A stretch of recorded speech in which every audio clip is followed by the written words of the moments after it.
अक्षरा की माँ अक्षरा को उसके रिश्ते के लिए किसी लड़के की फ़ोटो उसे दिखाती है और बोलती है कि बिटिया एक बार देख तो सही। अक्षरा बोलती है कि माँ मैं देख कर क्या करूँगी, आप ही देख लो। फिर अक्षरा बोलती है कि माँ क्यों आप मुझे इस घर से भेजना चाहती हैं? क्या आप मुझसे प्यार नहीं करती? क्यों नहीं चाहती कि मैं यहाँ रहूँ? और फिर अक्षरा की माँ वहाँ से चली जाती है और रोने लगती है। उसके पीछे अक्षरा की दादी पीछे पीछे जाती है और बोलती है, राजश्री एक बात कहूँ, तुम्हारी बेटी बिल्कुल तुम्हारे पे गई है, जरा जरा सी बात पर तुम बुरा मान जाती हो। राजश्री बोलती है कि माँ मैं क्या दुश्मन हूँ उसकी? राजश्री बोलती है कि माँ क्या मैं उससे प्यार नहीं करती? मैं चाहती हूँ कि उसके हाथ पीले हों और उसकी गृहस्थी बसे। क्या मैं गलत सोच रही हूँ? अक्षरा की दादी बोलती है, तुम गलत नहीं कह रही हो, क्योंकि अभी वो मासूम है। अक्षरा की माँ बोलती है, माँ बच्ची है वो, मानती हूँ इस बात को, वो 19 वर्ष की होने वाली है। आप भी तो कम उम्र की थी और मैं भी कम उम्र की थी जब मेरी शादी हुई थी। दादी बोलती है, हमारी अक्षरा को बड़े जत्न से समझाना होगा और नई जिंदगी के लिए तैयार करना होगा। फिर रसोई में जब अक्षरा चली जाती है तो वहाँ वर्षा और धनिया आपस में बात करते हैं। धनिया कहती है कि शंकरी ताई कभी भी रिश्ता लेकर आने वाली है।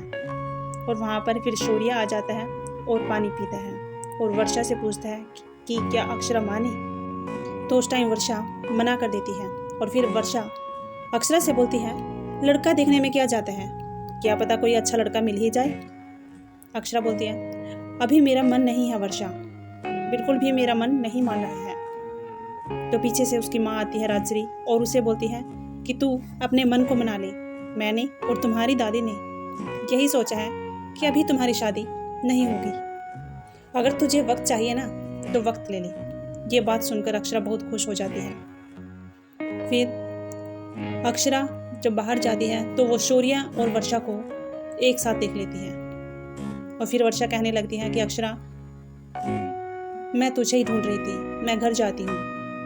अक्षरा बोलती है कि रात ज़्यादा हो गई है, दादू छोड़कर आ जाएंगे आपको। वर्षा घबराती हुई बोलती है, नहीं अक्षरा मैं खुद चली जाऊंगी। अक्षरा फिर बोलती है, ज़्यादा रात हो गई है इसलिए बोल रही हूँ, नहीं तो माँ भी बुरा मान जाएगी। फिर शौर्य बोलता है कि भोला भैया छोड़कर आएंगे। अक्षरा बोलती है कि पहले भी तो आप ही छोड़ने जाते थे ना, तो आज भी आप ही छोड़कर जाओ। उसके बाद अक्षरा टेंशन में रहती है और छत पर अकेली खड़ी रहती है। वहाँ पर उसके चाचा आ जाते हैं और बोलते हैं कि तुम यहाँ क्यों खड़ी हो, तुम उन दोनों के साथ चली जाती तो तुम्हारा मन भी बहल जाता। तो अक्षरा अपने चाचा से बोलती है कि नहीं चाचू, मुझे किसी के साथ कहीं नहीं जाना है। और फिर अक्षरा वर्षा और शौर्य आपस में नीचे बात कर रहे होते हैं। तो शौर्य बोलता है कि तू टेंशन मत ले कि अक्षरा ने कुछ नहीं देखा है। वर्षा बोलती है कि शायद अक्षरा ने हमारी बातों को सुन भी लिया है और मैं उसे बचपन से जानती हूँ, मैंने उससे इतनी बड़ी बात छुपाई है, हमने आज तक कोई भी बात नहीं छुपाई है। उसके कुछ टाइम बाद गणगौर की पूजा की जाती है, जहाँ पर अक्षरा की माँ कहती है कि बिटिया तू भी गणगौर की पूजा कर।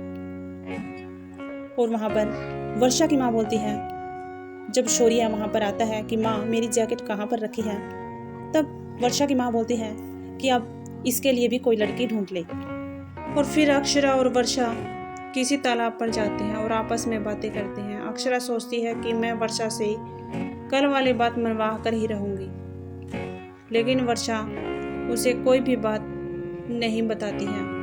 अक्षरा सोचती है कि शायद मैं बातों बातों में इसे फंसा लूँ और वो बात बता दे।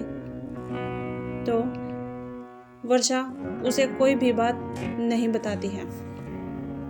अक्षरा को एक बात तो बुरा लगता है कि वर्षा मेरी इतनी अच्छी फ्रेंड होने के बावजूद भी मुझसे ये बात शेयर क्यों नहीं कर रही है। आपको हमारी ये वीडियो कैसी लगी, लाइक, कमेंट एंड सब्सक्राइब करना ना भूलें।